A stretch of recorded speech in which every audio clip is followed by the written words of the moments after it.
who is somewhere there in the background, will be co-moderating the session this evening. Just a few house rules before we start. This session will be recorded. So if you have any objections to being recorded or being part of a recorded session, you might want to let us know that now. So this session will be recorded and will be posted on the Creed YouTube channel. And so you'll be able to catch up on it later. And for people who have somehow missed parts of it, we'll be able to look through the recorded session later. This event is being hosted on the platform of Creed. If you are not a member of Creed and you are joining us for the first time, Creed is an empowerment platform of the Redeemed Christian Church of God, Fountain of Love, Aberdeen. Creed is intended to be a platform for providing an enabling environment for professionals that facilitates discussions, idea incubation, seminars, and events that enhances career advancement, academic excellence, entrepreneurship, and talent development. The objective is to equip and empower Christian youth and professionals to be cutting edge in their places of work and in the marketplace, to combine spirituality and intellectual capacity to be the leaders that God has made us to be in whatever field we find ourselves, whether as entrepreneurs or as professionals. This event is scheduled to be a 3-day event. It will hold this evening, Thursday, 6 to 8 p.m. It will continue tomorrow evening between 6 and 8 p.m. as well, and will culminate in a physical meeting on Saturday at the Redeemed Christian Church of God, Fountain of Love Assembly. That's just on 29 Palmerston Road. If you don't know the address, if you just Google it, address is detailed on the flyer. Would ask that everybody keep their microphones muted whilst the speaker is speaking. And if you have any questions, so please just raise your hand and wait to be called upon and asked to unmute before you speak. This is just so that we can have a session where we can all hear each other without distractions and we can take the most out of this evening. This is a peer-to-peer learning session, so we'll be learning from the speaker as much as we'll be learning from ourselves. So please come prepared to ask questions. You would have opportunities to ask your questions, to talk about what you're working on or what you intend to work on, or why you are here this evening, or what you intend to take out of this session. So if you'd like to talk, please just raise your hand digitally and you'll be called upon to unmute your microphone and speak. I'm going to shortly bring the speaker up. But before that, it would be nice to give some sort of context on why Creed has decided to organize this session. So we all are privy to the changes that is going on both in the workplace and in our environment every day, especially in light of the Industrial Revolution 4 that we now call the Digital Transformation Revolution. And because of the large computational capacities that we now have, data is now feeding into every aspect of our lives. Every decision is driven by data, whether in the workplace or even in our regular daily lives. Decisions are based on data analytics or insights from data. All the tools that we use, artificial intelligence tools, machine learning technologies, are built and centered around the quality of data. And it's fast becoming a skill that everybody must have. So when people tell me that, oh, they are not that advanced yet, they are not using data, I'm telling you, whether you're using, in fact, it's data that will determine what time of the day you go out, because if you have information around weather, around traffic, it is that data that feeds into the decision of what time you will go out or what routes you will take. So whether we like to admit it or not, data is already driving every part and area of our lives. It's only then natural or logical for us to have the skills that help us to leverage every opportunity around us and to be positioned with the skill that ensures that we're not obsolete with the revolution that is coming. And that's why Creed has put together this event this evening. The person that will be speaking to us, his name is Olumide Ibilaiye. I hope I pronounced that correctly. Olumide is a seasoned business intelligence developer and data engineer with a passion for crafting data-driven solutions that empower organizations to make informed decisions. With over a decade of experience in the field, Olumide is bringing a wealth of knowledge to us this evening across the data value chain. That's warehousing, business intelligence, and analytics techniques, coupled with expertise in cloud computing and data security best practices. So you are getting everything for the next 3 days or couple of days. So you're getting data analytics, data science, you're getting data security, you're getting business intelligence and analytics, you're getting data engineering, machine learning, AI, all rolled in one. So if you are here this evening, you're already privileged to be here. Throughout Olumide's career, he has thrived on collaborating with cross-functional teams, including business analysts, data scientists, and several other stakeholders. And with his team, he has successfully developed and delivered impactful data solutions that align with business requirements, driving measurable results. He has a proven track record that includes managing complex data projects and implementing robust data governance and quality frameworks to ensure accuracy, consistency, and completeness of data. He's bringing a unique perspective to host this night that is shaped by his background as a former civil and structural engineer, and his vast data experience, which spans across sectors such as banking, telecoms, and retail, reflecting that he's very versatile because he has experience that cuts across board, and is very adaptable because he has been able to transfer skills across sectors and different technology landscape. He's passionate about football. That's interesting. Congratulations, we won the competition yesterday. I hope you're Nigerian, Mr. Olumide. And congratulations to every other Nigerian that is on this platform. So with the unpredictability of supporting Manchester United, I hope you don't die of heart attacks if you continue to support that. Manchester United. Mr. Olumide is excited to be here today and to share from his vast body of knowledge on data analytics with us. So without further ado, and with a round of applause, a virtual round of applause for those of us with our muted microphones, we're welcoming Mr. Olumide to take over the stand. Thank you again for being here with us this evening. We're looking forward to an interesting session. Thank you so much. I appreciate all the talk. And Manchester United is not going to give me a heart attack. I've learned to cope with Manchester United like I coped with Nigeria a long time ago. The Nigerian team long time ago.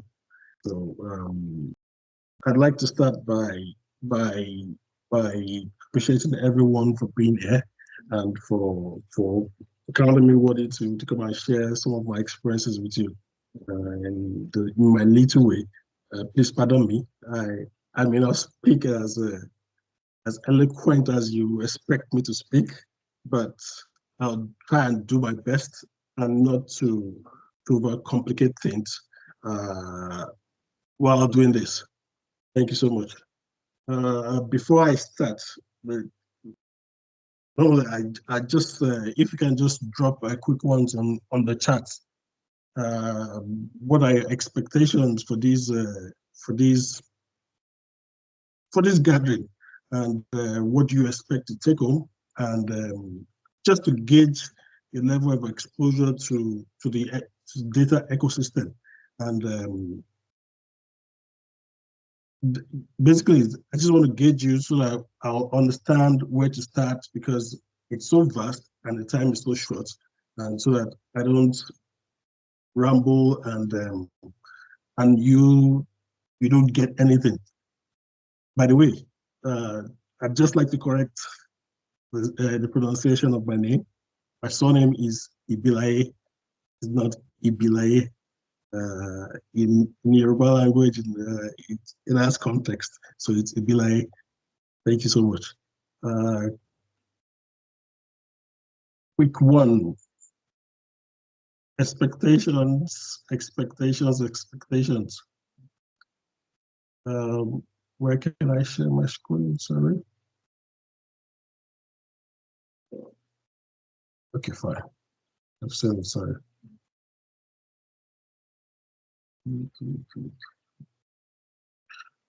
I'm still expecting expectation. What do you expect to? Do I call names? Do I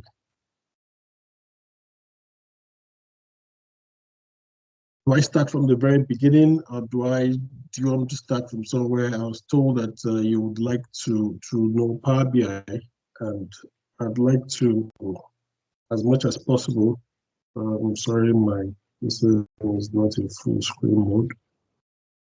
Okay, as much as possible, I'd like to to gauge my audience so that I don't ramble on. Again, please help.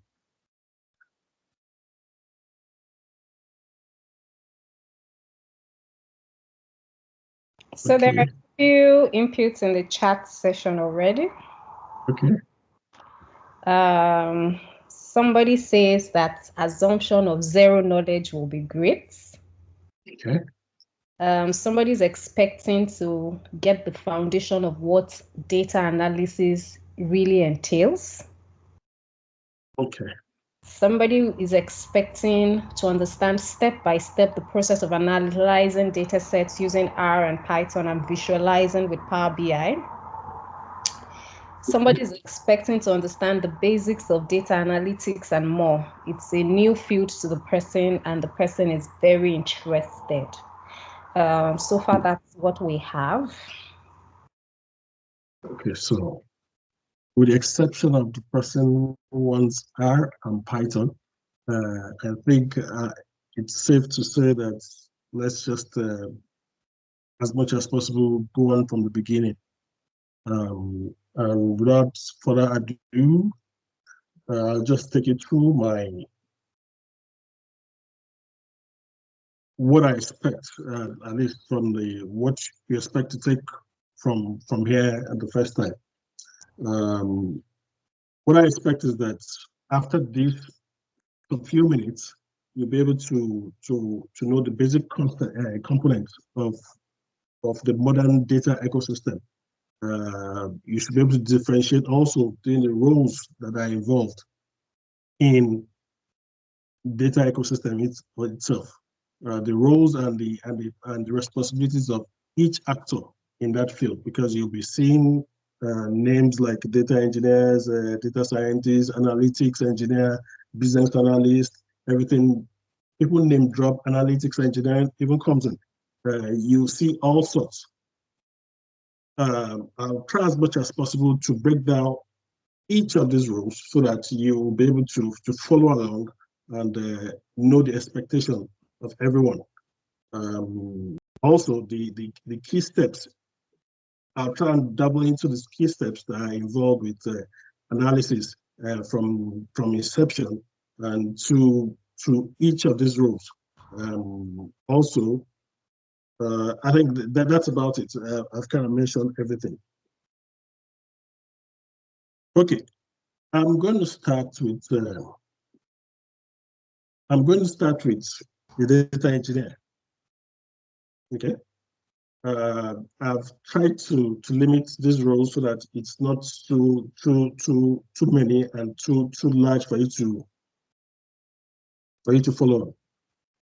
So, in order of preference, the way you can say, for instance, if you are trying to build a house for those of us who are from Nigeria, the first thing that we do is the first thing that most people are supposed to do is to get in touch with the architect, right? To say that I need a 3-bedroom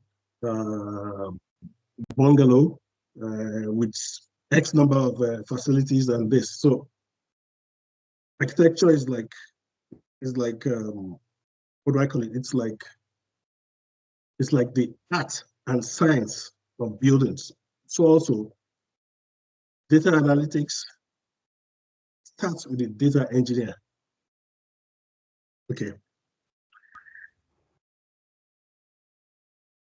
So data engineers are the people who maintain and collect data from various sources. You know from different things to say that data is available everywhere we do with the evolution of data. So it's available in your phone. In your phone, there's a number of text messages, video. These are data forms that data engineers will collect and arrange. They make it available for data analysts, for data scientists, for business analysts and business intelligence analysts to be able to use to further generate insights in that ecosystem. So, so you will be hearing the terms like ETL, extract, integrate, organize,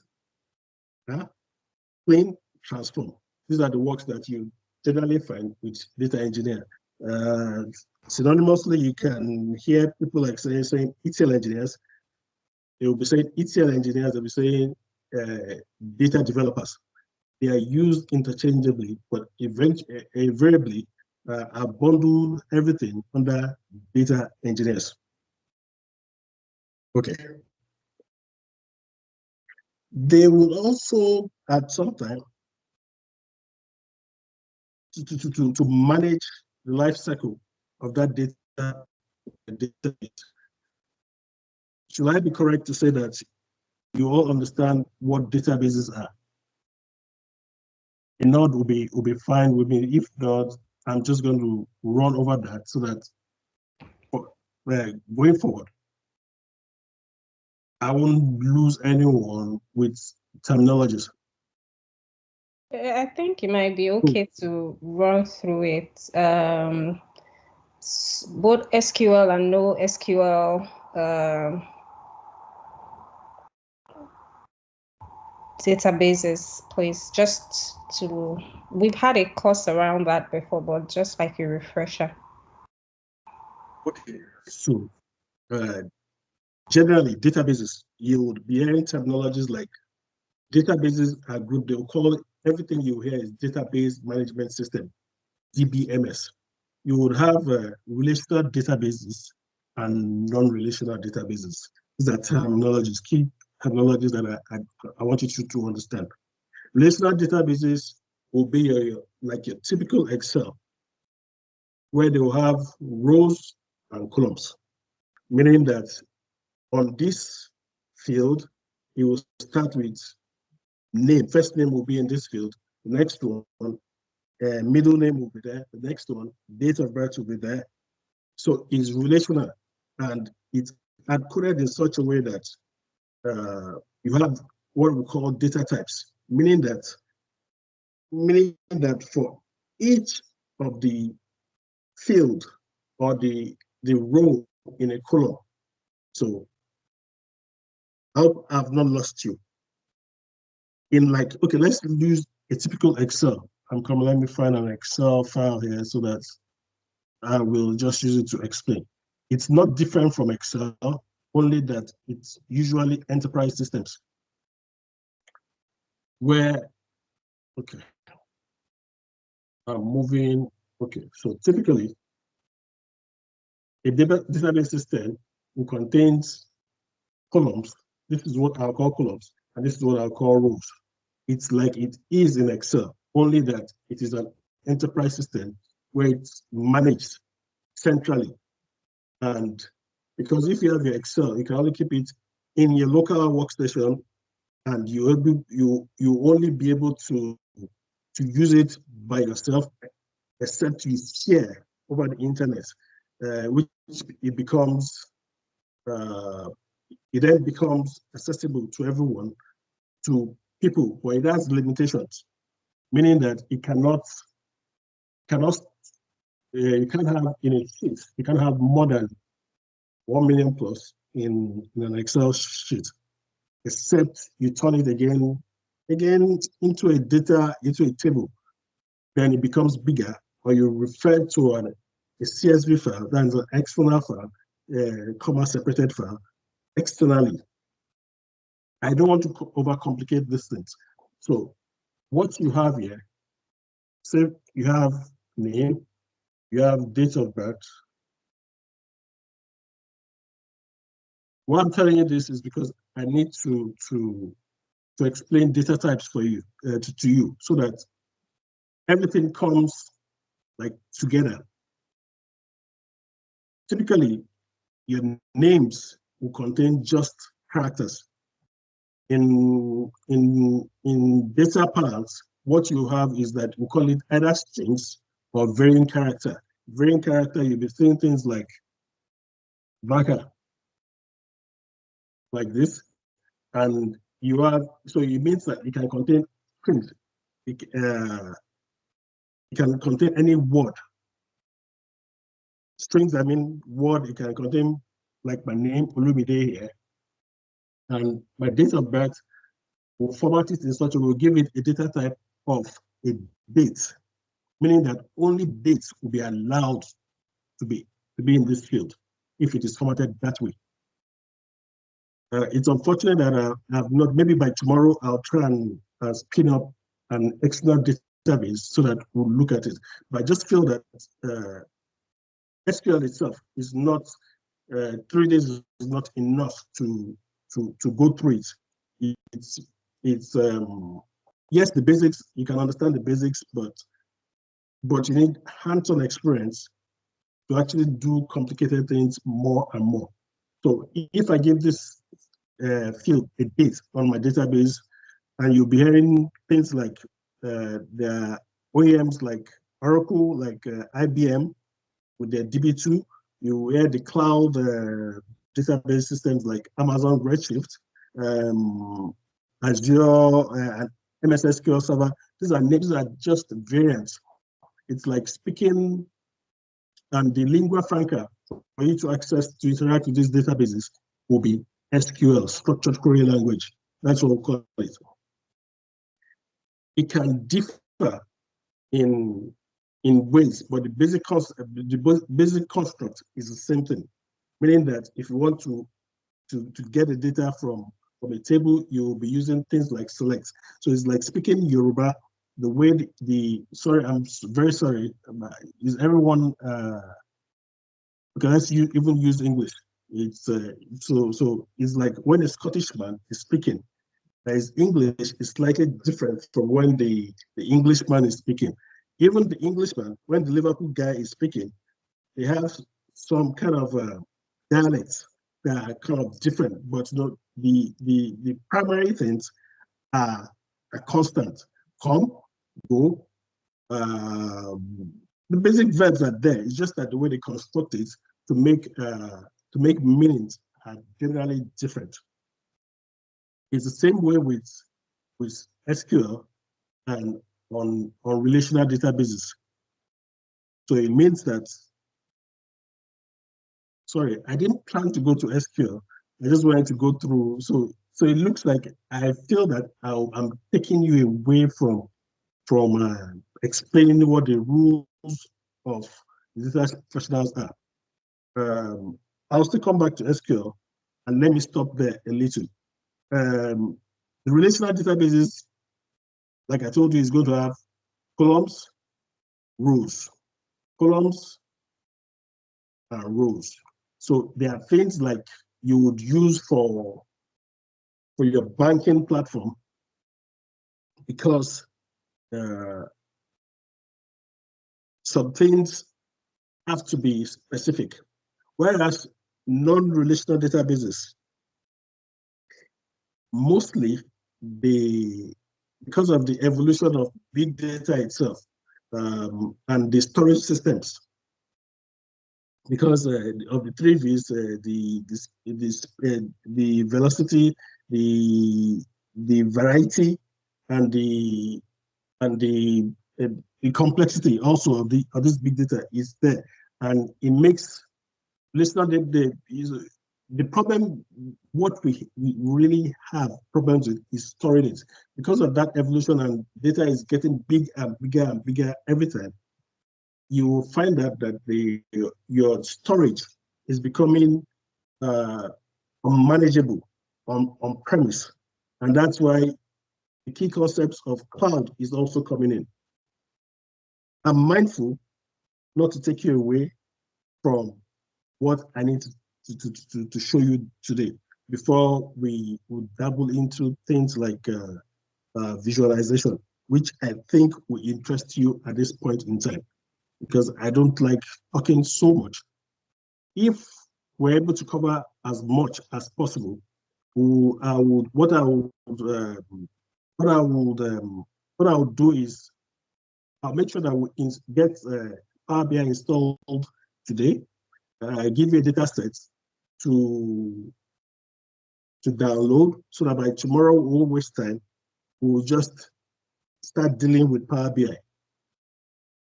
For NoSQL databases, one thing is that it doesn't have that kind of structure that I was trying to tell you.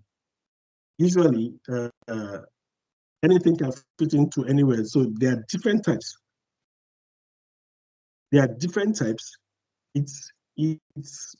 It's hard for me right now, without complicating things, to explain. But I will try as much as possible not to use big words so that we can flow together in the first time. Yes, Power BI is free to download. It's a free tool. Power BI desktop is free to download. However, hosting it, sharing your reports may not be free. But for you to practice, for you to develop reports, Power BI desktop is free to download. I will demonstrate it. We'll be using it. Okay.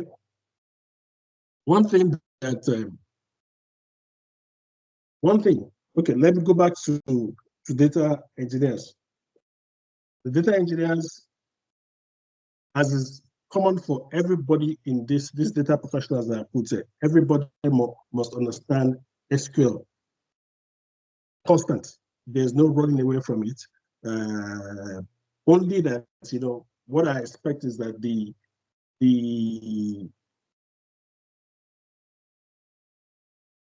skill level may not differ in terms of how you optimize writing efficient SQL queries for production use cases. Usually, you see the data engineers also understanding Python properly. You hear things like Spark that they will understand very well to be able to use it to manage data loads efficiently. That's that. And all these things that I'm saying, they are courses on their own.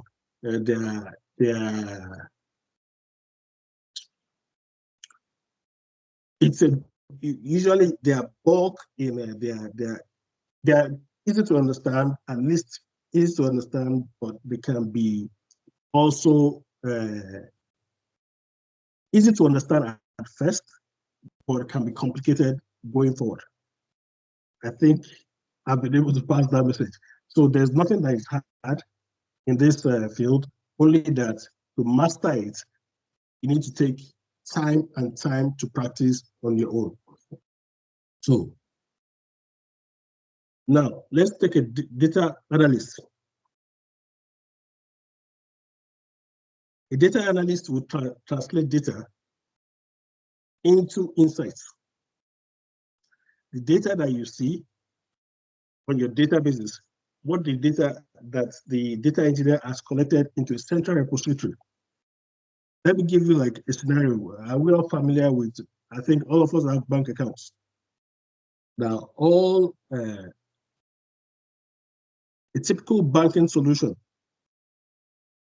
in an ideal situation, you would have your core banking application where your accounts has been created, the account that you see on your mobile banking. And in a real life situation, the mobile banking app that you have on your phone will be hosted on another database. I hope you're following me. It will be hosted on another database. Your loan application will may be hosted on another database. Now, like I've told you, the data engineer, what the data engineer does is that it collects information from disparate sources. Now, I've simplified it by saying in one bank. There are pockets of data, and what happens is that even in this scenario, you will still find some people keeping records on Excel, maybe records that they got from some external websites, like sites from government website, just your central bank website, or your interconnect websites. They will be kept on local files, like this Excel sheet, like CSV files, and the data engineer collects everything together and stores it in a repository. Now, so that it's usable for like a data analyst, like a data scientist, the business analyst, business intelligence analyst also. What you will find is that the business analyst goes to this, it also can query, it can do most of the things that the data engineers can do, but that will not be the role. Some organizations, they can interchange these things. You see a data analyst working as a data engineer in some places, and you may also see them working as an analytics engineer, which is like a bridge. Like I said, there are names just there to kind of confuse new entrants and not, but they are no big deal. So basically, what the data engineer is going to do is to derive insights. Basically, what they are doing is to find patterns into how things are happening, why they are happening, and sometimes they prefer solution and say that and do things like uh, how many of my customers am I likely to lose? They do things like that to do a predictive analysis also. Whereas the difference between the data analyst, that's the advanced data analyst and data scientist, is such that data scientists will build models for correlation that it can be used for correlation purposes.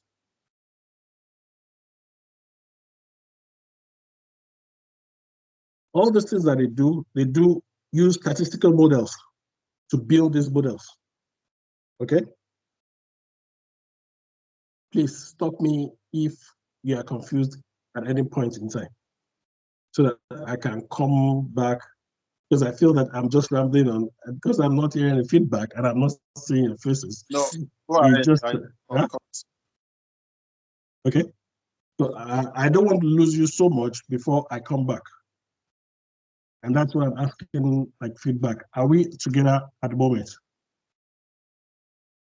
A nod will be fine. Yes, we're with you. Yes, we are together. Okay, so Michael Akintayo said, can I use Power BI on Mac? No, you can't. You can only use Power BI on Mac if you have like a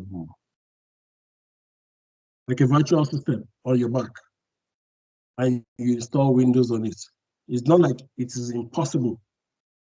So the closest analytical tool that you can use, visualization tool that you can use that I know on Mac is Tableau, but not Power BI. So in fact, that's why I'm using a Windows system now. And that's because you can't install it. They don't have a DWG file for Power BI.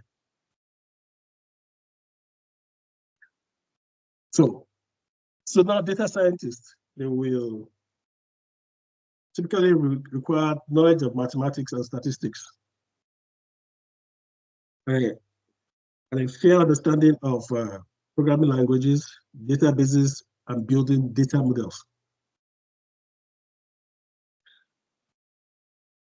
Yeah, I would also expect that data scientists have domain knowledge of that subject matter they are doing. Like if you're in banking, you have the subject matter, the domain knowledge of that banking domain. Or if you're in telecoms or what they call it, or health, you will have, or retail, you have some kind of domain knowledge. It usually helps.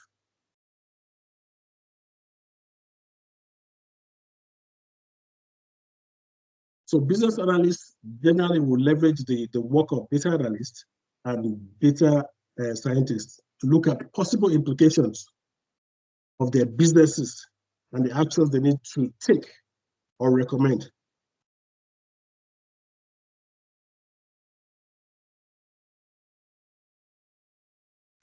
So I will repeat again.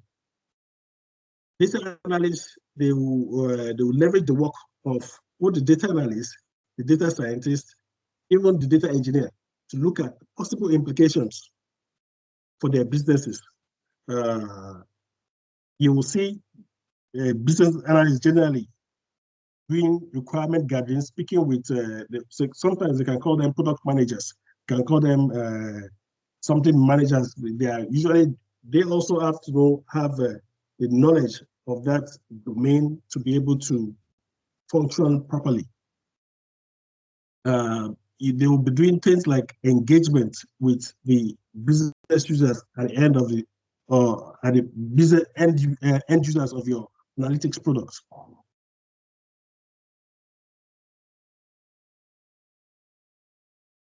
BI analysts generally do the same thing. But the focus for business BI analysts is on the external influences that shape that business. What do I mean?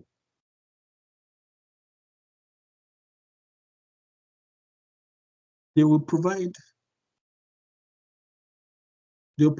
business intelligence solutions, meaning that you will see them generally having dashboards for consumption on a wider model.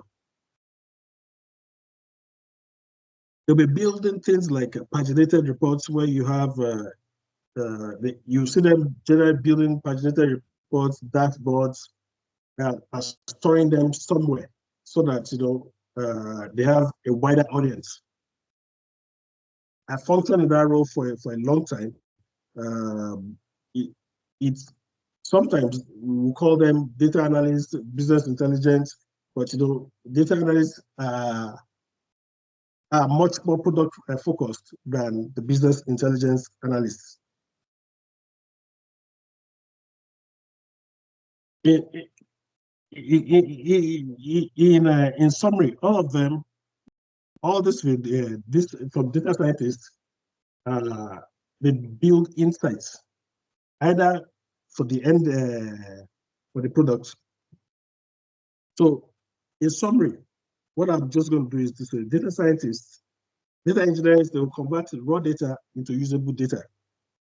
Note this: data analytics or data analysts, they will use this data to generate insights. Data scientists, they will use data analytics and data engineering to predict the future from the past. Okay, so basically they will gather information from the past and predict the future. That's what data scientists will do. And business analysts and business intelligence analysts, they use these insights and predictions to drive decisions that benefit and grow their businesses and grow businesses. So that's the summary of everything. I'd like to send, so without much ado, let's just go into Power BI. I hope no one is using the Mac here.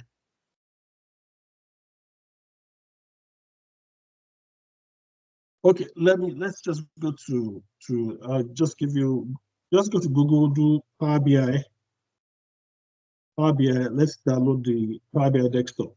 Let's go through the download before, so we can do something, and I'll share a data set for you guys to go to. I will send a link here. Hold on.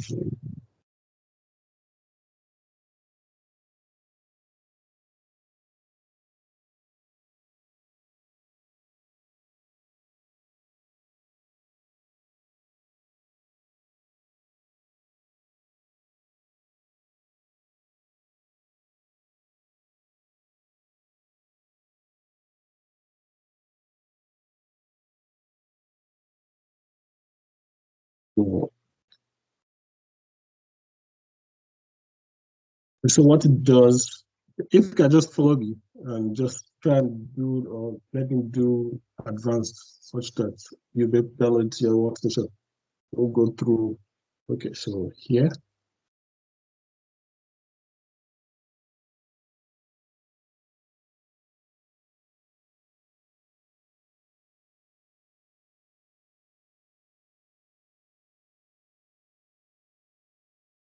And download from there. Between this and this, generally we are not in 2013 any longer. So most of your PCs, if it's Windows, will be on 64-bit. So just go ahead and download this particular one. It shouldn't take a few times.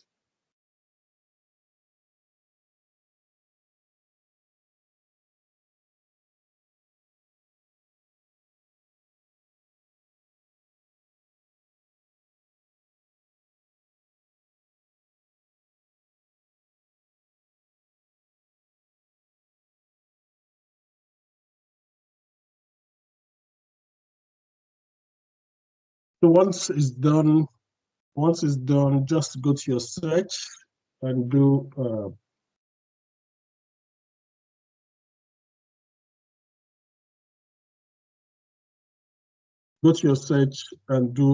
Power BI.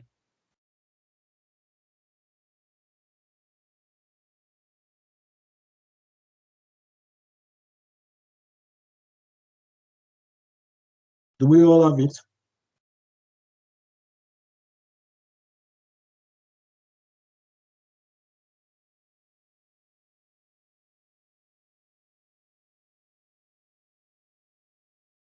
So out of these roles that I've mentioned, which of them do you think will use Power BI? Visualization.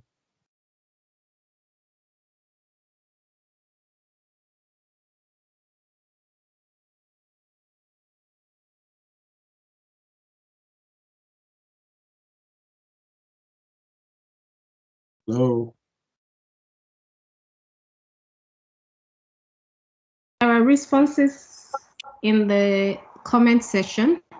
Somebody said BIs and BAs and BIs, so that's business analysts and business intelligence analysts, and also data analysts. Correct. Sometimes data scientists will use the BI to just drive home their point. But that's very correct. You rarely see a data engineer using it, except his role is a mix of one of those data engineering and one of those roles also. So generally, with the exception of this guide, your recent work on this, what you would find. Do we all have it before I go on?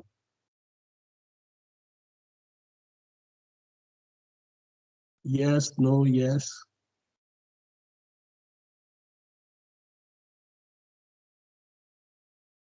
Hello, Park. Do you have it? I think because of time, we can go on and I thought you wanted to follow along or something. Okay, so I can go on. But this, then if I there's think any questions or requirements to catch up, we can just put that. Anybody that wants to catch up, since the recording will be online. Okay, it's fine. It's fine. So generally what you would see. Oh, sorry. Okay, so generally what you would see is this page where you do get data.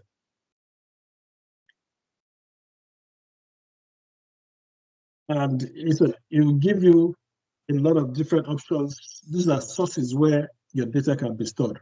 Like I was telling you the other time that we have relational databases, and this typically this Oracle database, IBM DB2, Postgres, MySQL, those are relational sources. Well, these guys will be cloud, because they are columnar databases, and they will be big data sources, and things like Impala. These are big data. There are so many of them. It's very hard to all those things that are going on in the industry, because everything is evolving daily. Now, for a case study, I'll also send you. Hold on, let me find you. Let me find you my data set that we just use. Drive.google.com, sorry.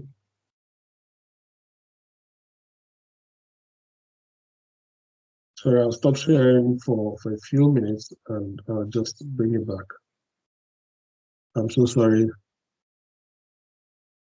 I thought I downloaded it somewhere, but I switched, because eventually when I was told it was PowerBI, I had to switch to something else. Okay, so I'm sharing this here, copy link. I'm sharing this link with you guys.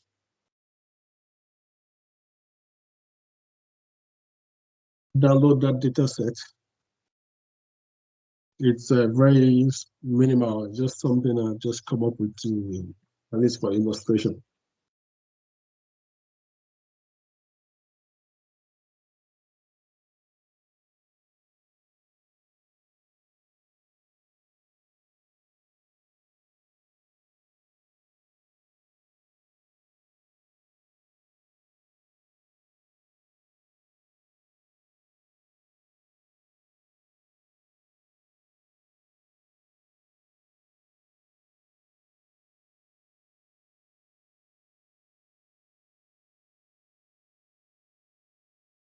Okay.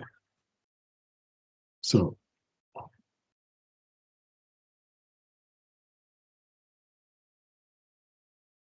here, because hold on.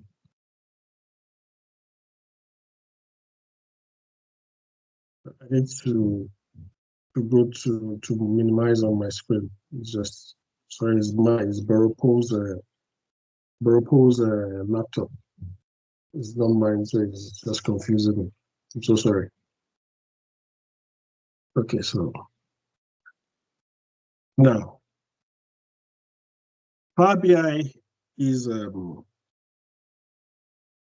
of the best tools in the market. Is one of them. It's been in the leader quadrant of the.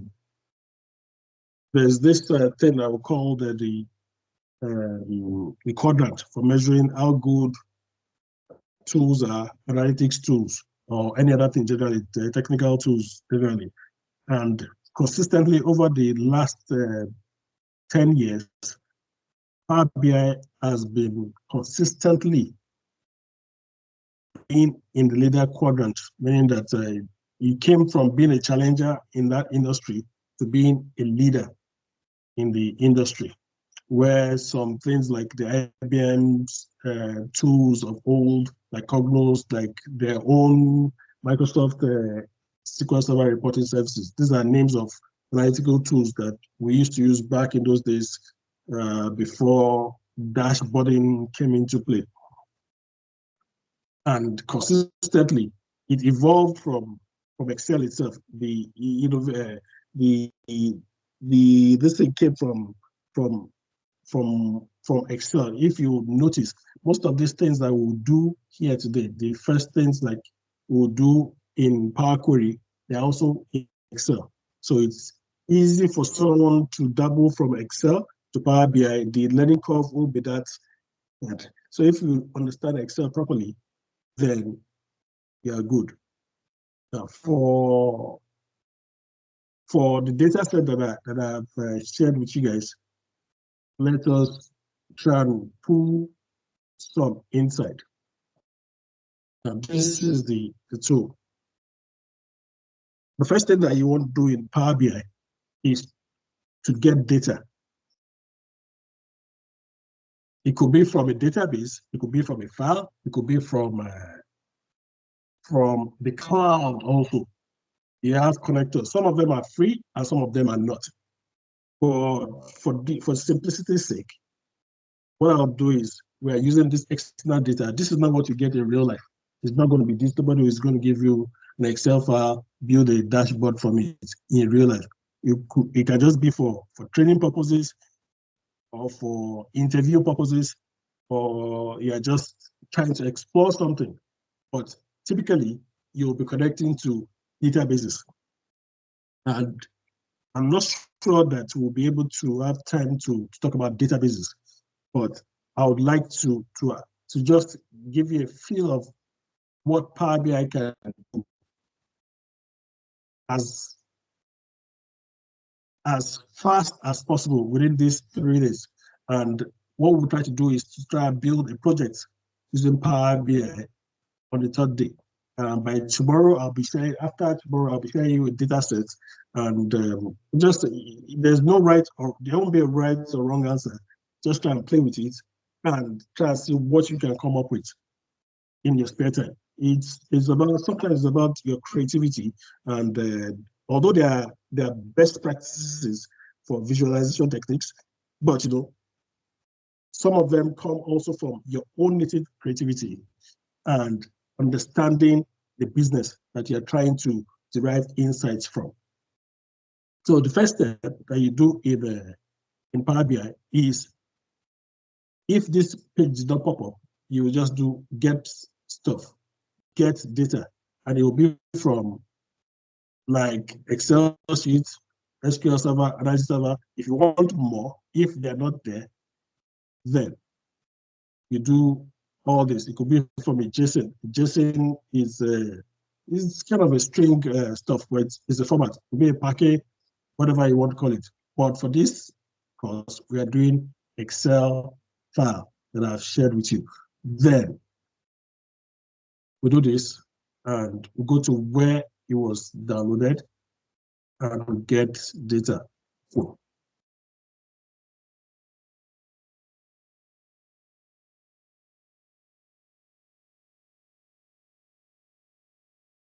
Okay.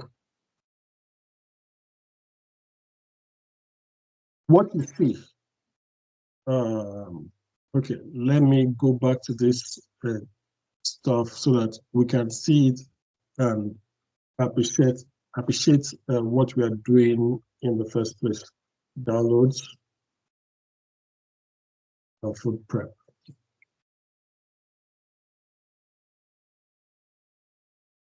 So you will see that this Excel contains 3 tabs: purchase tracker, pivot table, and this.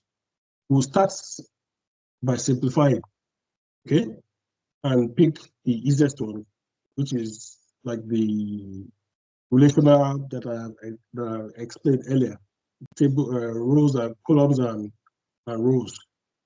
But in real life, you may be getting things like this. We'll deal with this maybe later today or maybe tomorrow. For this kind of, sorry, okay. We can't see what you're showing us. What I can only see is I'm sorry. I'm so sorry. I'm so sorry. Okay, so I have two screens. So what I was trying to say is that to appreciate what we're trying to do, you'll find things like this or things like this in real life. In real life, if you have to connect to an external source, you're most likely going to find data like this that an analyst has done a pivot on it and will try and clean it. that's for a later stage. And for things like this also, how we are going to clean it. This is like the pivot, and this was copied directly onto it.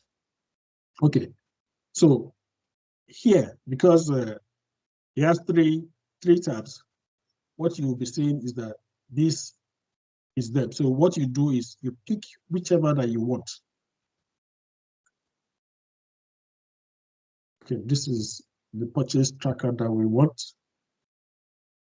And you see it as it is. So you have a preview. You can go ahead if you feel okay with your data, you can just load it directly into your model, or you go. But this I like to actually transform each every time so that I'll be able to do modifications on it. You get a page such as this. So the interesting facts about Power BI is that one thing, note the ABC here. It tells you that it is the data type is a text. I was explaining strings earlier to you, if you remember. So strings, text, variant character, you'll be saying different things, but they're all strings. For what we are dealing with, just say they are strings and they are text. This guy here, which is like price because it's currency, you'll be saying it as decimal. Some people will call it float. Some people will call it some people will call it, I think it's float, and if it doesn't have decimal places, you'll probably be saying integer. The good thing about this is that you can change data type if you are not okay with it. Here, you can also rename if you are not okay with it because it's just date. What is date? What does it mean? So here, once you right click on this field, the reason why I want to download it and follow along with me is such that you can be clicking as I'm clicking. That way it sticks with you. Here, I can rename. I say date processed. Okay. Have a look on this field. For everything that we are doing, what Power BI on the Power Query tab, what it does is that it records the steps. So I can go back and remove this. It deletes everything.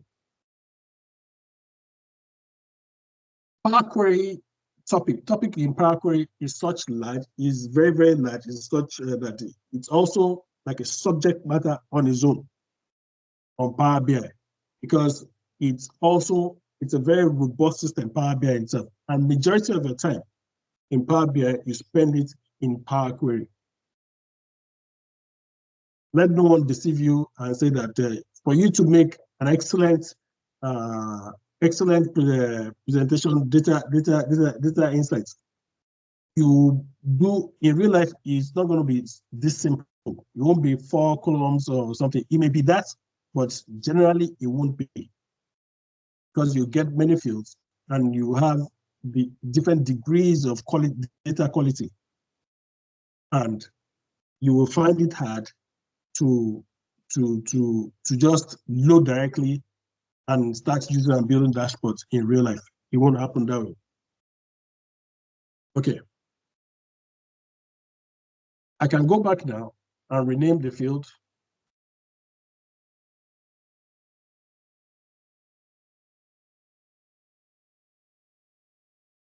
It has recorded it and it's showing that it renamed the data. Every single step that you to apply to transform this data is recorded there. So, and if you look, let me see.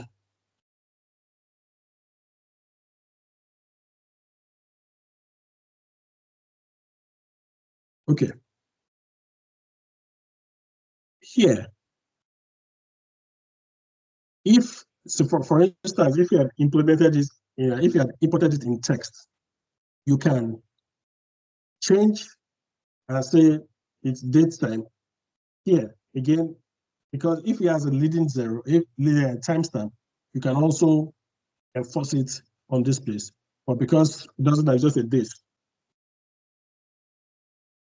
So because, okay, look at this. We are trying to do rice, dried beans, milk, flashlights. If you want to filter out anyone, what we can do is do this and filter out. It records that, oh, I filtered milk. So it's not going to be available for me in my final output because I filtered it out here, things that I don't actually need. So once we are done with any transformation that we want to do, what you do is close and apply.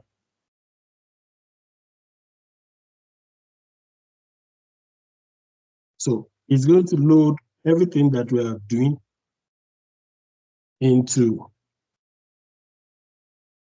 okay. So what you want to do now is take a look at this data tab and look at your data. Forget that it's looking at like 01 January 2022. It's a date. It doesn't matter because your Power Query as a date. This is just a display, so you can do anything manipulation. You can apply any transformation that a date allows. One thing that a lot of junior analysts find out is that when they store dates, things that you should never do, you store dates as a text. It limits the power of what you can do with that date. Like, say, for instance, from this date, I can get the quarter in which it belongs in the calendar month. I can get the half year that it is. I can get the century. I can do anything because there are functions available. Functions are things that code that have been pre-written for you to just get something out, to get an output out. If I say it that way, they are preloaded queries or preloaded logics that have been written on it could be a Power BI, it could be on a database in itself. So don't do that mistake. Don't represent a text field as a number field as a text. Usually you can't, like if I try to force this string as a number, if I try to force it as a number, it will throw an error. But the thing that you need to know is that you can put this field as a text, but you cannot put a text as a number. It will not work. It will throw an error. We can go back and try it if you want, but it's not going to work. So here, because we have one table, in real life, you will have multiple tables. Again, I will try and use banking example to explain this. The first time you go to the bank to say that I want to create an account, what is done for you is that they create you as a customer. On that customer, it will be a customer table on your banking application. Now, the customer table will have all the attributes that relate to an individual. Okay? Things like your first name, your second name, your surname, your date of birth, all right? Your identity, because all these are attributes that relate to an individual. Note, you want to create an account, but they must first take your KYC as a person and register it on a customer account, a customer details table. Now, for every other account, you have a current account, you have a savings account, an ISA account. They will be linked. There will be a link between the accounts and the customer, meaning that for every account, you have a field that will say that, okay, do you want to explain it if it's looking, if I'm not helping in the way I'm explaining the things?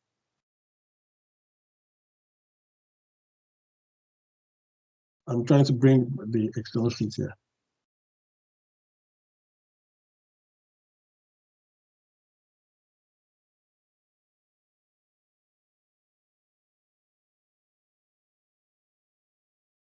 Okay, so for instance, this is the customer.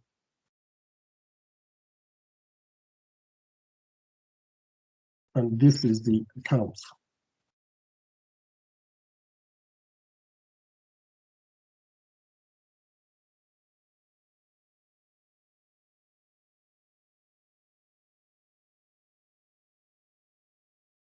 Name, DOB, and what are the attributes? Let's just leave it this way. Olumide, and my DOB is 2019, for example. Sorry, it's 2019. And I will have an ID that uniquely identifies me here. That's the way it works in typical life. Let's say it is 205. I'm the 250 customer in the bank. Here, I'll have my account ID, which will be 1, 2, 3, 4, 5. And I'll have my customer ID saying that this account belongs to this customer ID 205. So in real life scenario, when they're trying to generate insights based on account or on a customer, how many unique customers do you have? Or how many customers have more than one account?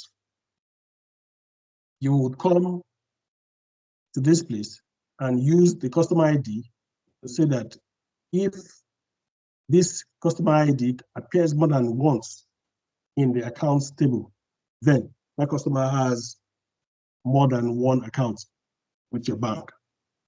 That's something, a level of, so you would have that data coming from accounts and from customer, and you probably need to join them here. We'll go through the joining at a later stage, maybe tomorrow or something. But right now, let's just take it as we're saying it. Now, here is the model view, here is the table view, and here is the report view. Okay, there are 3 tabs apart from the first tab here, report view. This is where you build the reports, and this is your table view. It just shows the tables that you have here, and your model view if you have to join them together. I'm not sure that I'm going to be able to go through SQL with you. Yeah, I'm not sure, but if there's any chance that you want to, you can reach out to Brasio, and I can provide you documents to probably understand them properly.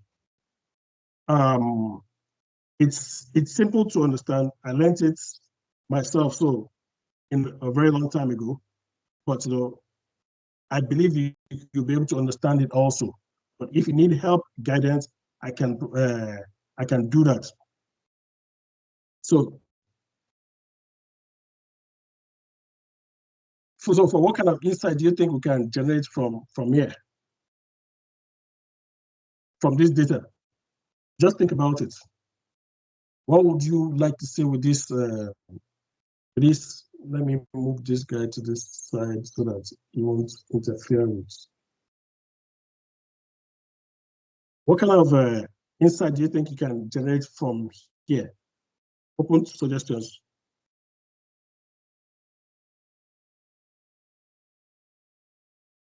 Anyone there?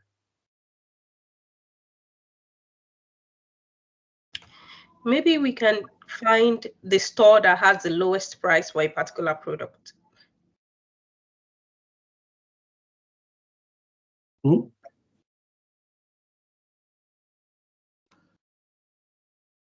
Okay. We can do okay. Hello, Echo? And maybe we can also do a trend of prices over a period. Cool.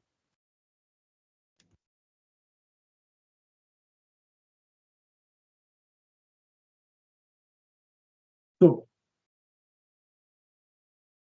from this report view, it's important that you should know that you can do a number of things here. You can go back to your transform data, that's your Power Query. You can go back to that place that you were, where you brought the data in. You can do manipulations from it. You can, if you want to change the name of the data sets, you can do that and change it here. So for instance, let's do this guy. Nothing. So what he applies, you just do click and apply and go out from here. That's that. You will load the data and you will do it. So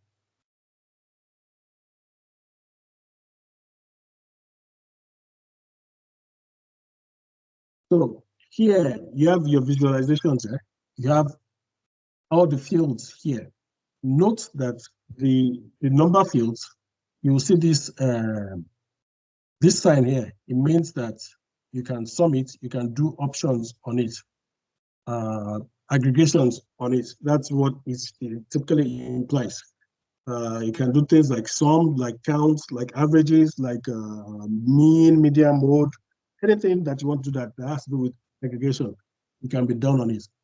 Also, the dates is also here. You'll be able to create hierarchies from it. Hierarchies meaning that the concept of dimensional modeling in business intelligence or analytics itself is such that I don't want to go too deep into it. I just want to stay on the surface. But you know, hierarchies meaning that things like, okay, so you have a date on a field. So you have something like a date. Date is what today's date is 2024, sorry, 02 25. No, wait, sorry. This is the date. This date is what quarter in this year. Is the first quarter of the year. Huh? What year is this date? Is in 2024. Yeah, so what other thing can we get out from the dates? Basically, so it's just an example, but these are what hierarchies are. Things like you have a line of business. Again, let me default to, so you have things like units in the departments, like risk management. You have, if you have risk management as a whole, you have credit, you have product risk, you have, what other risk do you have? Help me with some. These can be created into hierarchies in such a way that that you can use to build roll up and drill down. What I'm saying that is that you can have a summary of the big credit risk management, and you'll be able to see the other nodes of it, the other risk portfolio management, credit utilization, credit monitoring. These are on loans. You'll be able to see the whole of the performance of that big group, and you'll be able to bring it down or take it up. By the time we start doing drill down, I think it will be a lot faster tomorrow, and it will be a lot faster for me tomorrow, because the basics that we have seen in Power BI, how to get data, because that's once you demystify getting data in, the rest is just simple and easy to follow. So you can build hierarchies from it that you can derive from this guy, from these dates, and into things that can make your dashboard more robust. So it has the so a date and a dates and numeric things like numbers, decimal, integers. You'll be hearing them. Then it means that you can perform aggregation. You can perform anything on it. So things like the year, the quarter, the month. These are hierarchies in a date. It will be there. Sometimes we'll build this directly on a table, but Power BI can do it on its own. Like if a data engineer or a business intelligence developer was doing that, they may probably build these hierarchies on a table. But there are things that you would normally come with your Power BI. And one good person told me a long time ago that, the first thing that you build into your model is the date dimension. Sorry that I've mentioned dimension there, but I'll come back to what I mean in dimensional modeling maybe tomorrow. I will try and explain briefly what we mean by fact and what we mean by dimension. So this is what you have. So now that we're here, ideally, if you click on this guy and you say that you want to do products and dates, let's say year.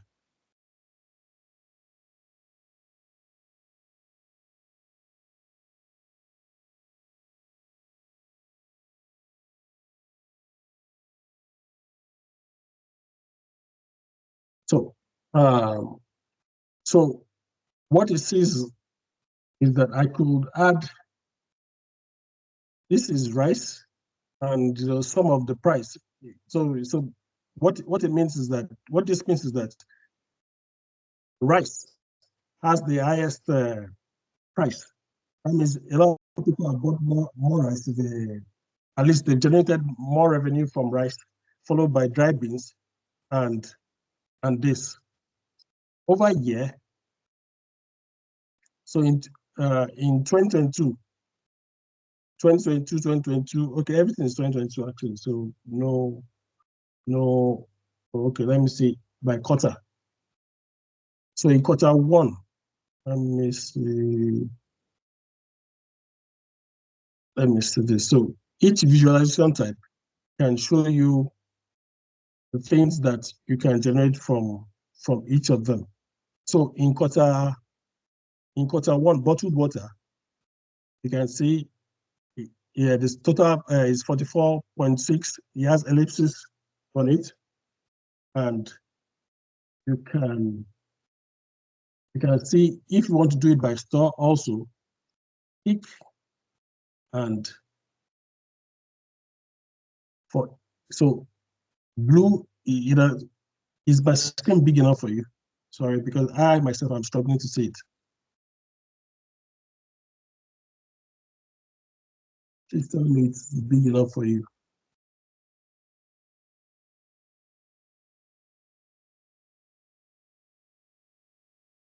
Hello. So here, okay, no feedback. Here, you can probably say that Tesco has more people bought more rice from Tesco probably because it's cheaper or because it's better or because it's something.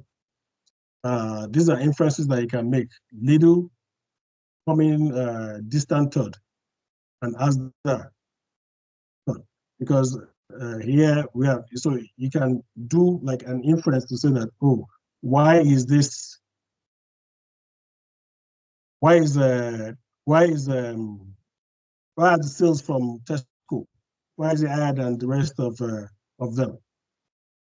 And so also, if it's consistently like this, dried beans is something, it could just be an insight. So if we go to,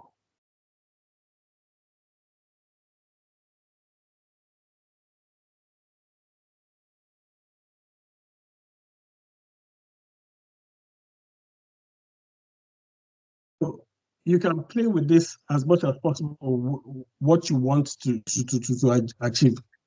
All you need to do is, because it's so simple in such a way that pick the kind of chart that kind of explains what you're trying to do, and automatically this Power BI is going to give you like an idea of what what you want. If you want to see, okay, so for instance, you want to see if you are spending money, less money, that's on the one location or the other.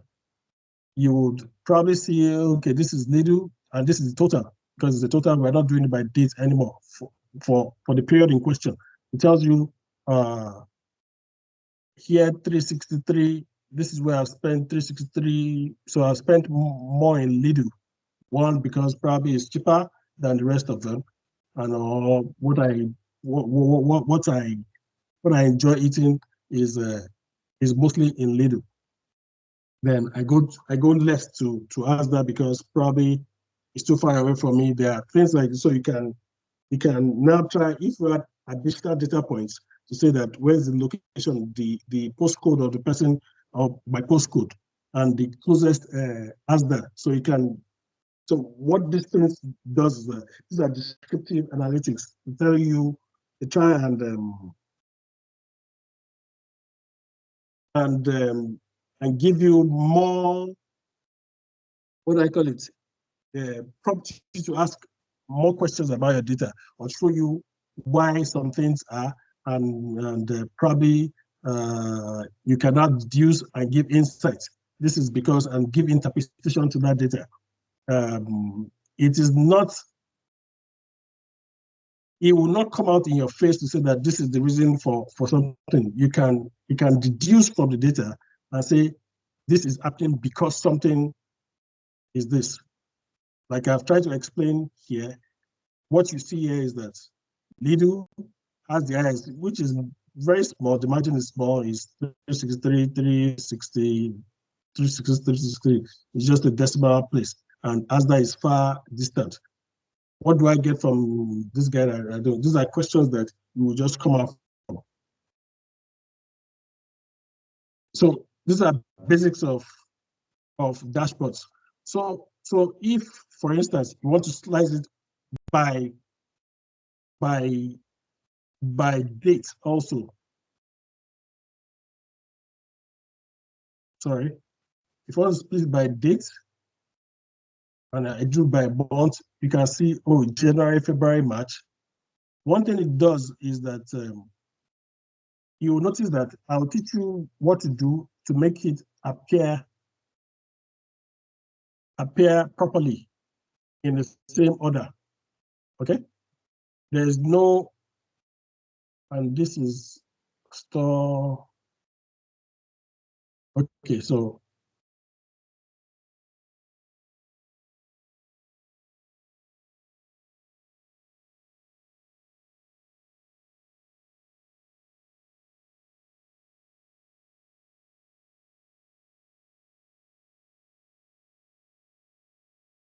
okay, so So that's like the simple introduction to building dashboards. So this is just a chart. It is not a dashboard yet. A dashboard generally will contain different chart elements within this page itself.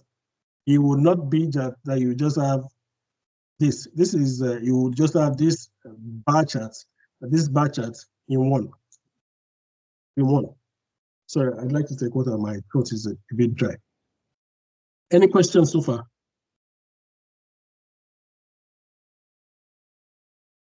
Any questions so far, please?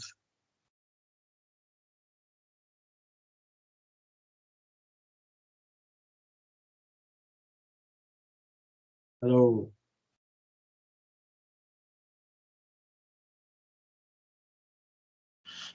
No questions for me. So far, great, understood. I just feel you're the only one talking to this. Okay, so let's just continue. Okay. You can continue. What? I think you can continue. All right.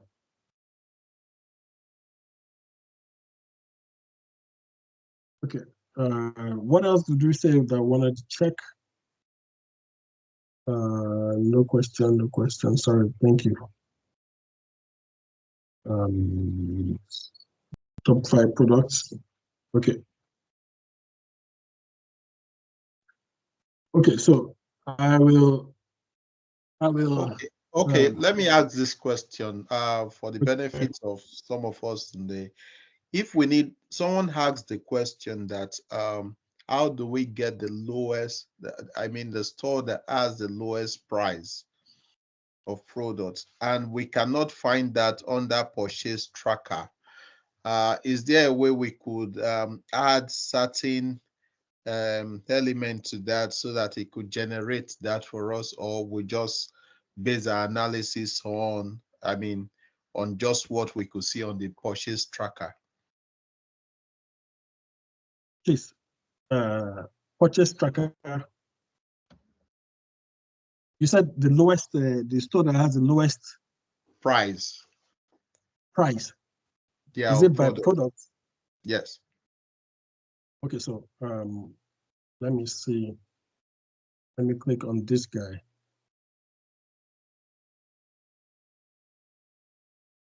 So generally, you would, okay, I would want to, my x-axis, let me just move here. I have this, my store, and I have price, okay? And I can slice it by this, not products here. Now, if I want to do, say, a rice, let me just say a basic filtering for rice. I say that here you can say the lowest, it's not the lowest price, it's because we don't have total sales. Can I suggest something? I think the data is automatically summing up the total revenue from rice. So if we take out that summation sign and leave just the price per unit, if it's possible. There's no price per unit there. So that's this is like, I don't have price per unit. Okay, we can correct it and go back and go and do that. You understand? Okay. Yes, we can correct that. Okay. My throat is there. We can correct that because if you look at this data here, what we have is just price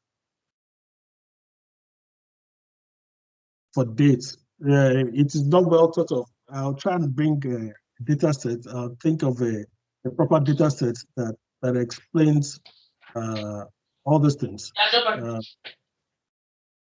that we can use that to explain different scenarios by tomorrow.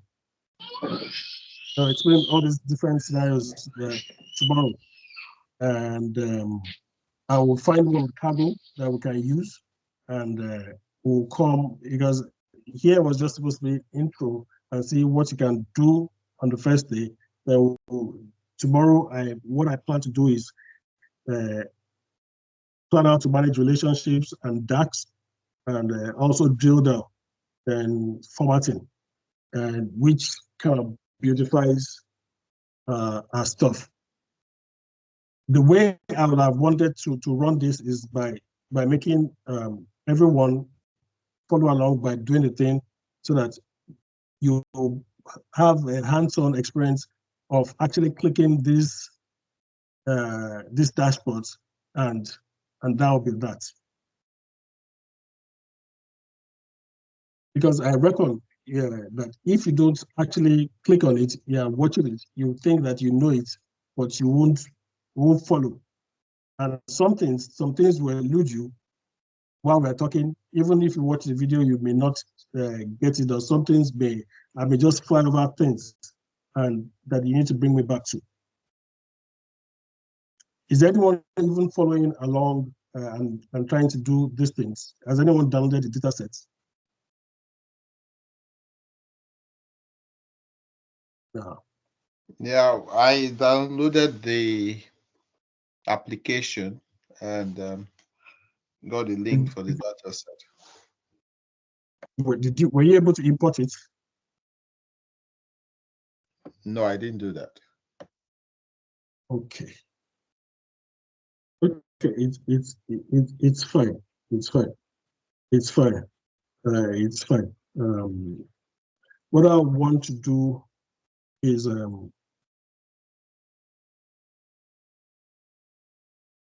okay. Let me try and modify the data, but it's just going to waste our time a little. Okay, so depending on, let me just show you different listen here. Now you have this one. I can also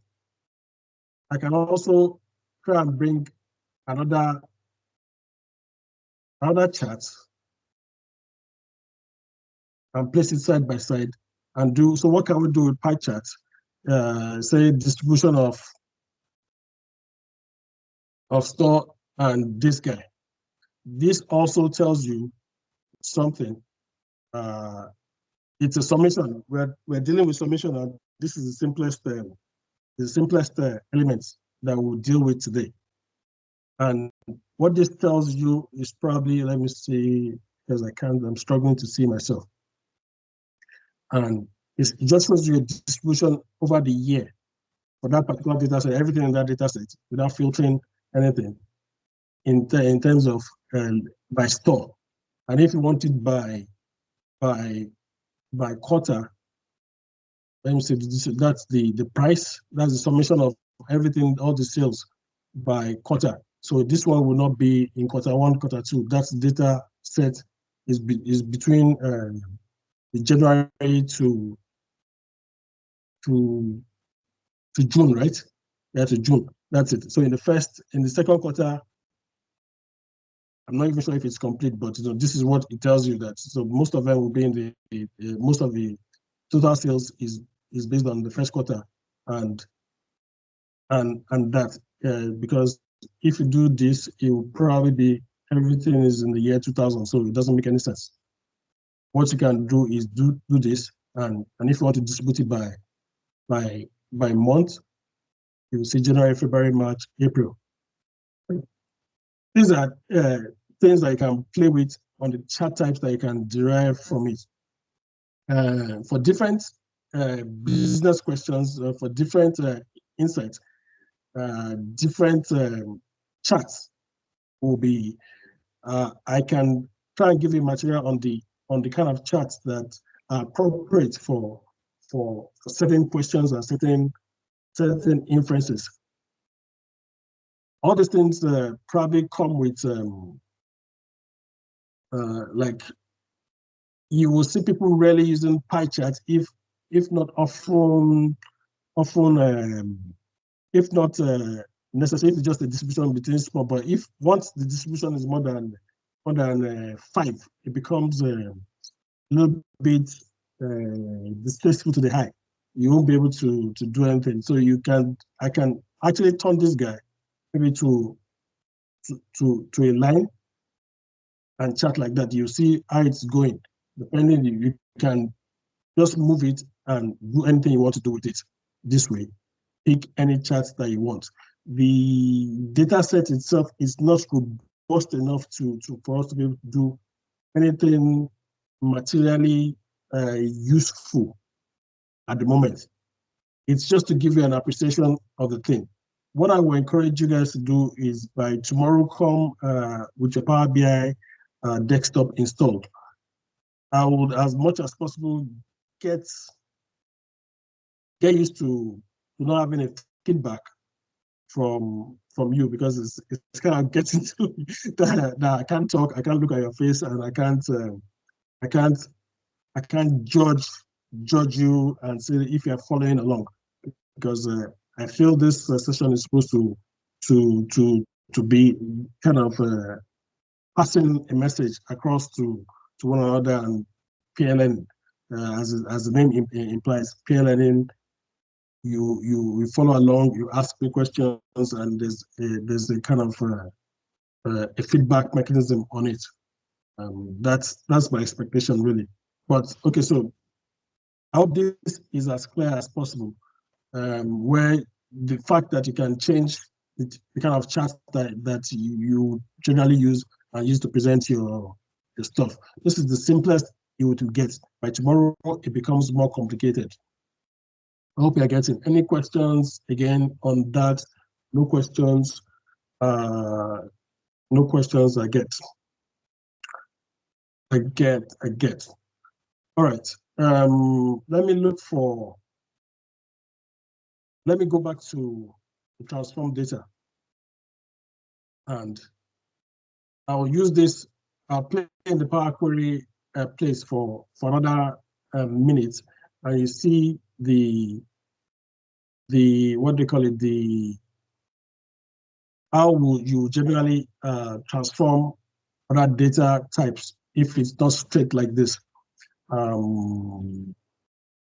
Okay, let me go back. New source.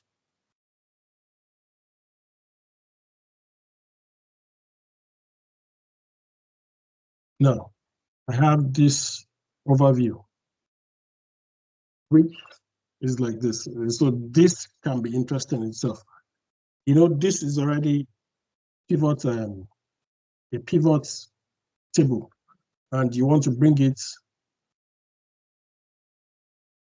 to Power Query to see what you can do. Note that these two places, they are probably enough. And what we are trying to do is try and clean this data so that it becomes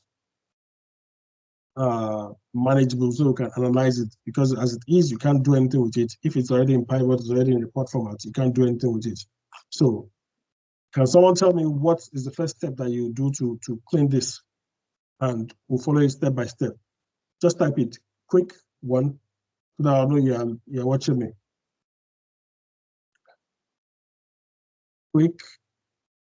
Okay, the first thing I want to do, let me not, because our time is fast spent. The first thing I want to do is probably remove these first two columns, promote these places as the headers. Thank you, Elizabeth. Thank you very much.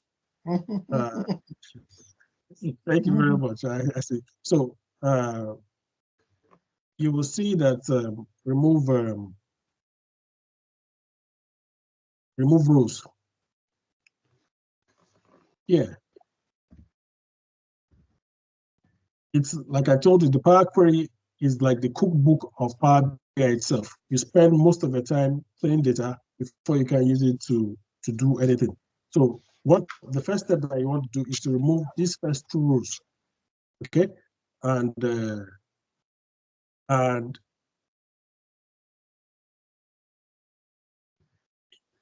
you click on, sorry, remove rows, and the top rows will be 2.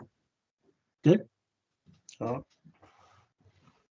So it records that I've removed the first two rows, and what I'm going to do is the promote use the first row as headers.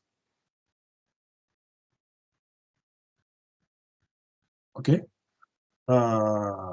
Also, what I'd like to do is these guys that are nulls, because they are totals, cross-code total. What I can do is there's a sequence around it.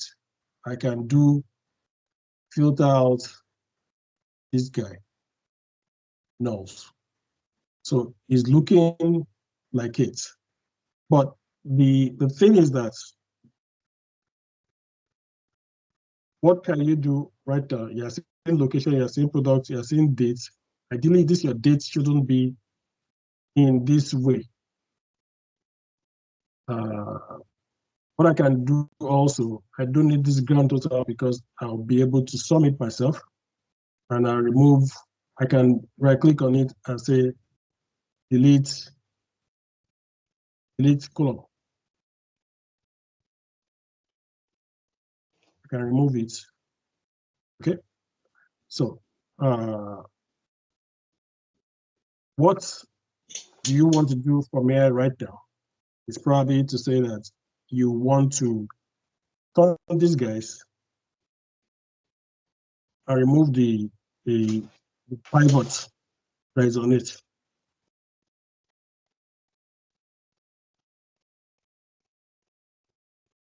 Okay, so this gives you the date and this gives you the value. Here, you can see this date is showing as ABC. What we do here, in this case, we turn this data type into a date. Okay, check none has given any error, so it is fine. And this value, send it as a decimal, and it is this. So getting it back, we rename this man here as processed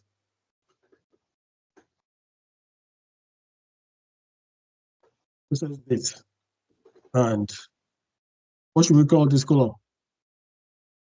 Lisbeth. What should we call this column? I'm not sure actually. What? I'm not sure what the data in it is, just numbers and. No, it's the same the data that we had the last time. Yeah, so only the now. Oh, so this is likely to be priced? Yeah, what? Is it likely to be priced then? Yes, it is priced actually. So just to give it a name. So it is. So what I'm doing is like giving you two data in two different formats, and to get to that finished product that we had that was in price tracker. Okay, all right. Yeah, it was in price tracker. This is price. This is date, and this is, and this. So from what we got, it was in Excel pivot format. I wanted to transform that data to look like it is in tracker. So that's the difference. If you get data in different formats, what you can do to clean that data up, and that's what I'm trying to do here. Do you understand? So here, so we just call it price, and it comes back to the name. It comes back to that same format that we had. Then you can go ahead and say that you want to analyze it. Okay, and we can apply this filter that we had here, milk, and remove it, cleaning up because we don't need milk or we don't need some kind of products here. Okay. So you understand.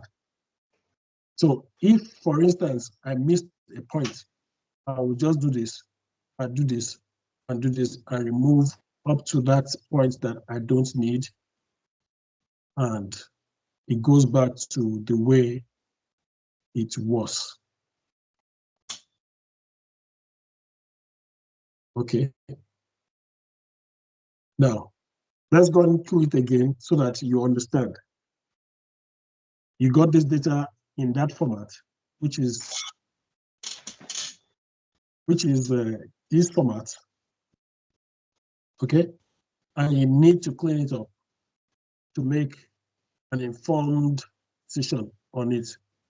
Because it's in pivot format, you have loaded it and it comes like this.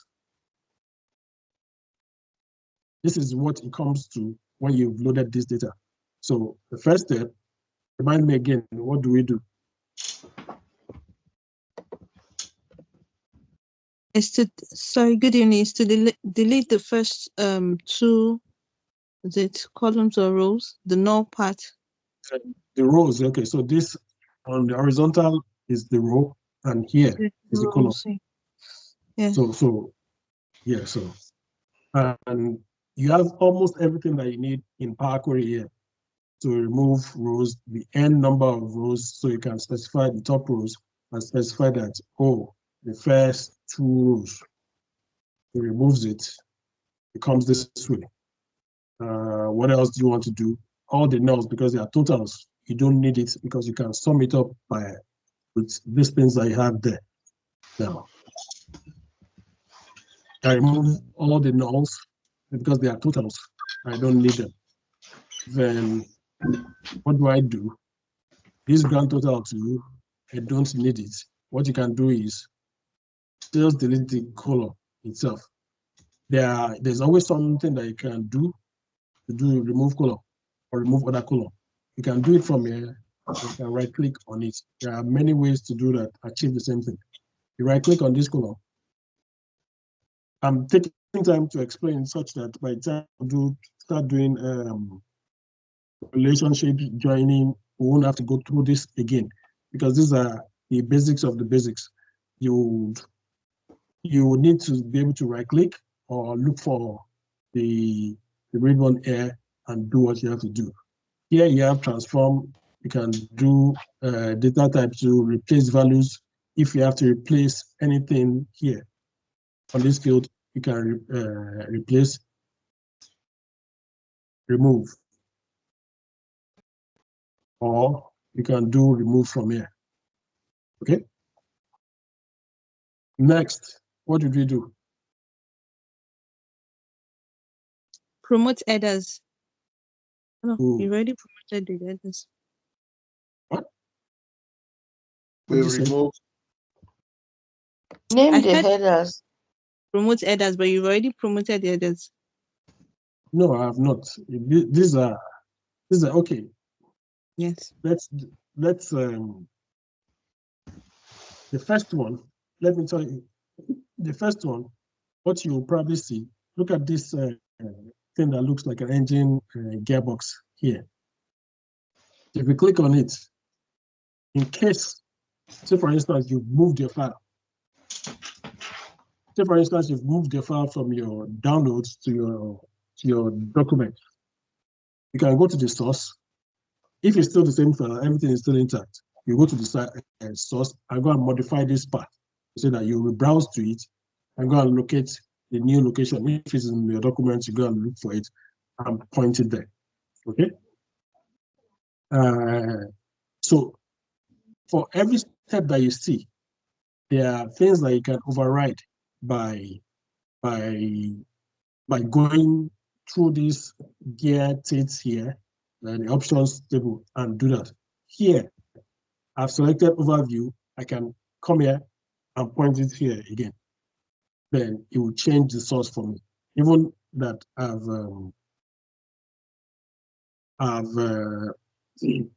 even though I've changed the source or something, I can go back and change the data tab, the Excel tab that my data is pointing to. So this promotion of headers is the default that is in this Excel file. There are two differences.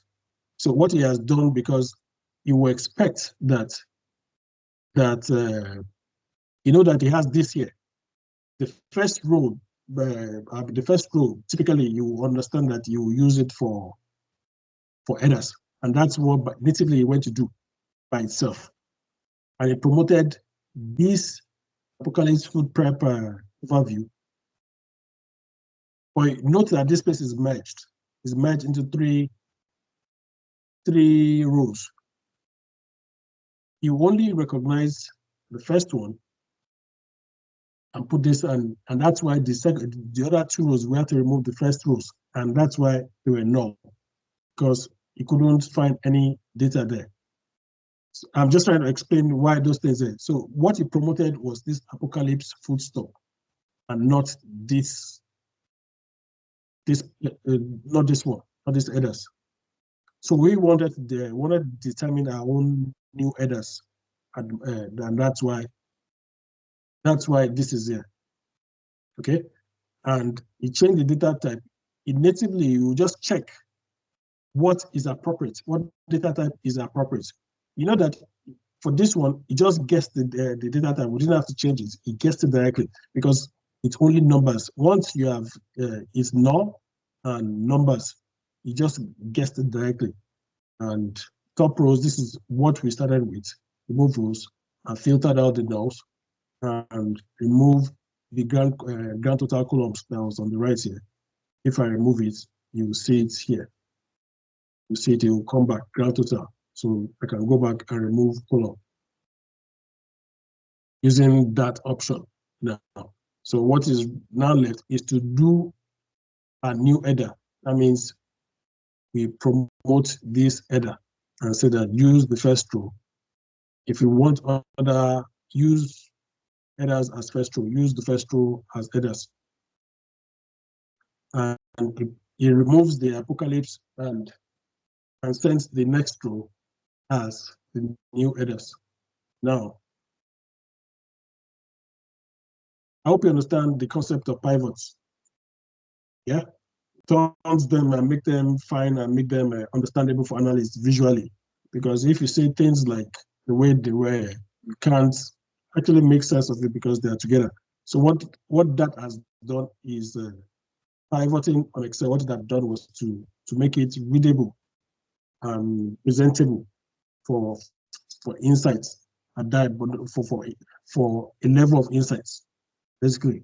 So what we are doing is undoing the pivot that was done on it, and select every field that applies. You can see it and unpivot it, where is unpivot the columns. Okay, it can also be here. You can also do unpivot columns from here. We'll do the same thing. Okay, so it's not, but I just like this quick one because it's always there for you to use without jumping from tab to tab to find the appropriate one. Sometimes this thing changes a lot and you cannot consider, but this is constant. By clicking on it and on pivoting what you have done. And I guess from here also changing the what do we change this to? Change it Sorry to about data. numeric, not text. Hmm? Date instead of text. Yes, because when you click on the value here, you see what it is at the moment. So from here, you can just put it to dates. Dates time will have trailing timestamps. Timestamp mean hour, minutes, seconds, and sometimes milliseconds also. You have it here. And you don't need that. Sometimes they're not useful for you for in some cases, except you want to do the change. Thank you very much, Mr. Shei. And this one, it already knows the data type by itself because there are no other type of characters. Once it sees that there are decimals there, you pick the decimal. If you put it to fixed whole number, you will just be integers and whatever you want, and that will be it. So that's the quick one for Power Query. It's simple to get started with, like any other thing in life. It's simple, but when you go deep inside, it becomes a little bit more tricky. It's like trying to learn any other thing like Python, like SQL, they are easy to grasp as at the first instance, but to master them, it needs dedication also. So any other thing that we're going to be dealing with, we will need dedication. Like I promised, I'm going to get you a very great data set to work with tomorrow, that we'll work with, and we'll do, like I said, we're doing managing relationships, and we'll try and dabble into DAX. That's the function, but it's like the programmer, is the function elements of Power BI. I'll explain to you tomorrow in detail. So let me not bore you, but try as much as possible. Practice loading this data by yourself. Try and get used to it. Familiarize yourself with the environment, and that's the way we are going to. We won't go through any slide tomorrow. We'll just go straight, share the data set with you, and we'll just get straight to it for 2 hours. I'll try and have my water beside me so that my voice will not be cracked. I'm so sorry today. It just looked like I was rambling and rambling. I'm so sorry. No, okay. We appreciate. Any questions before I go? Yeah, thank you very much, Olumide. You definitely were not rambling. We learned a lot. It's quite a lot of value. Just to clarify, you mentioned, I think one of the final things you said is that we could unpivot the data. Yes. So does it mean that if we do that one single step, we could have avoided all the taking out the nulls and all of that? Does that address all of that? Or no. Okay, so okay. It's a step-by-step thing. For each step, we did what was needed to make that data at that point. Like, we couldn't have done an unpivot at this stage. Oh, okay. So we still need to follow all of that steps. I just wanted to clarify that it's not an alternative to all of the previous steps. No. Okay. It's a procedural thing, meaning that as you're clearing it, you get to a stage. What do I need to do next? What filter do I need? What transformation do I need to apply next to make it this point? Okay. All right. Thank you. You understand? Yes, I do. Thanks. Okay, very good. Do we have any other question for Mr. Olumide? Okay.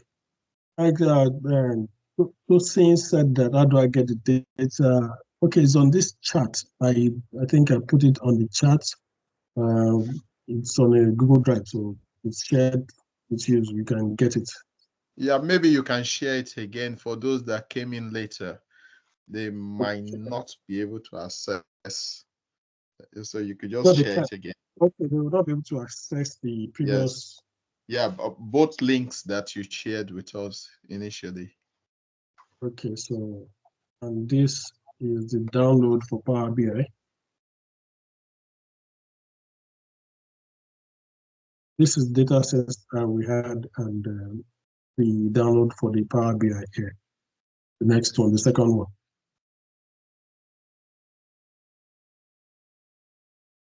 What documents is that? Sorry, sorry.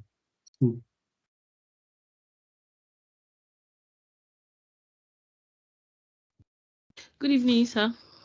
Yes, you said documents. You promised to send I don't know, maybe chats, different chats or something. Oh, okay. I will note it. I will bring it and I'll send it. Okay. I'll give it tomorrow. Okay, so we've said we'll not exceed 8 o'clock so that we can come early tomorrow. I don't know, Mr. Olumide, if you're happy for us to. Yes, I close by 5, so I can. Yeah. Thank you very much. Fine. So you've promised us that you're going to share with us document to understand SQL Dimension modeling will be discussed along the line. Dashboards on different charts will be provided.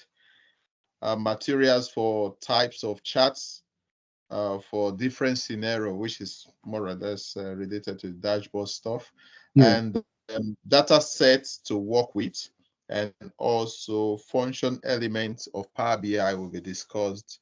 So I believe it's a good time for us to wrap this up. Oluwatosin, you have a question? Yes, please. So good evening, everybody. Yeah, my question is to Mr. Olumide. For data cleaning, for example, this one here, that's the one that came with the pivot thing. Would it have been better to clean the data on the Excel first before importing?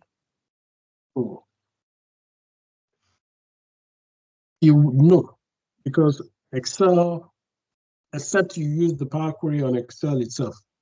You know, Excel has Power Query by itself. If I can probably show you, you can do that on Excel if you want to do, but you need an end-to-end processing. The whole idea with using this Power BI is such that, look at it, it records the steps. All you need to do going forward, when you add another data set into that Excel sheet, which is your new data source, okay? Yeah. Then it will be increasing over time. So you won't need to go through manual clean every time. All you need to do is just go back and refresh. Okay. So you will go through these processes that have been the source, the navigation, you will go through them again and just perform like you're doing, like a stored procedural process. Okay. Do you understand? So it's the same thing like you're connecting to an external database like Oracle or something, or Redshift on the cloud. It's the same way. It will just go through that process without you needing to manually intervene every time. Okay. Okay. All right. So thank you, everybody, for coming. We want to appreciate your time. I could see everyone is so patient to learn from the wealth of knowledge of Mr. Olumide, and it's so wonderful the way he has made it so simple to come into Power BI. I have this in my office, but I don't use it the way he has demonstrated this to us. So this is just the source, how it came by. And I want to encourage us to come very early tomorrow. Let's try to download using that link, Power BI on our system, and also get the data source. If you have time tomorrow, you could practice them before the class. Tomorrow we're starting 6 to 8 as well. And don't forget, the program runs for 3 days. And on Saturday, we'll have more hands-on. And I believe by the end of the program, we should be able to say to ourselves, yes, it's worth learning this at this time, and be able to apply the knowledge wherever we find ourselves. Thank you once again, everyone. We thank those that ask questions. Please go and get more questions for Imo. Get more questions for tomorrow. And Mr. Olumide, we thank you for your time. Thank you for having me. I really appreciate it. So we'll be closing at this time so that we don't we have time to do other things. And I'm believing this. Don't forget, this program is organized by CREED, a section of RCCG, and the intention is to empower people and make them relevant in the society. So hopefully when you come tomorrow, we'll demonstrate more, and we'll all be happy having this class at the end of the day. Thank you. God bless you. Thank you. Bye. Thank you. Thank you. Bye. Thank you. Thank you very much. Thanks.